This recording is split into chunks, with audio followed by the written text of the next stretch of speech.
Would you agree with their tournament showing to this point the ACC has been grossly overrated? There's a point at which you continue to search for something that everybody who's been briefed hasn't seen or found. I think it's fine to look into it, but at the end of the day, they're going to come to the same conclusion that everybody else has had. So you can continue to look for something, but continuing to look for something that doesn't exist doesn't matter. Is it sort of pathetic that Duke is now complaining about having had to play in front of a hostile home crowd in front of South Carolina? Yes. It's now come out that officials missed a basket interference call late in that Northwestern game. Coach Collins also got teed up.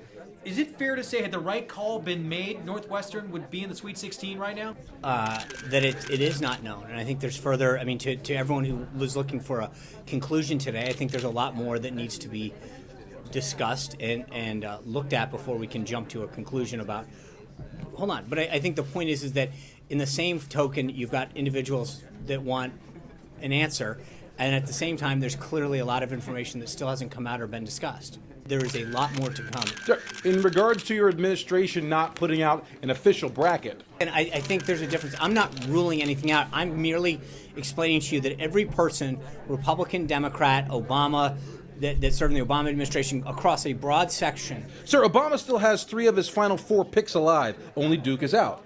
And he has Michigan going to the Elite Eight. Got it. No disagreement there, right? Sir, there's rumors the president's bracket, which we still haven't seen, had Villanova and Louisville in the final. Can you confirm or deny? The answer continues to be no.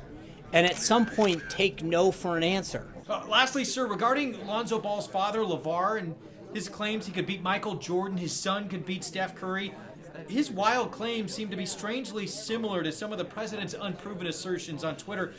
What's your take on some of the headlines he's making? There's a lot of headlines that should be written today about a lot of the stuff that's ongoing. And I know that we have an ongoing hearing, but there's a lot of other things that need to get discussed and aren't happening. So you think Lonzo could beat Steph one-on-one? I'm curious. The implication of that is No. The question is, why is none of that being looked at? So you in the White House don't see this as fake news, but a legitimate claim? But my point is that not to draw an implication, but to merely ask a question, which all I'm getting at is that suddenly none of the questions regarding any of this seem to get asked or answered or explored.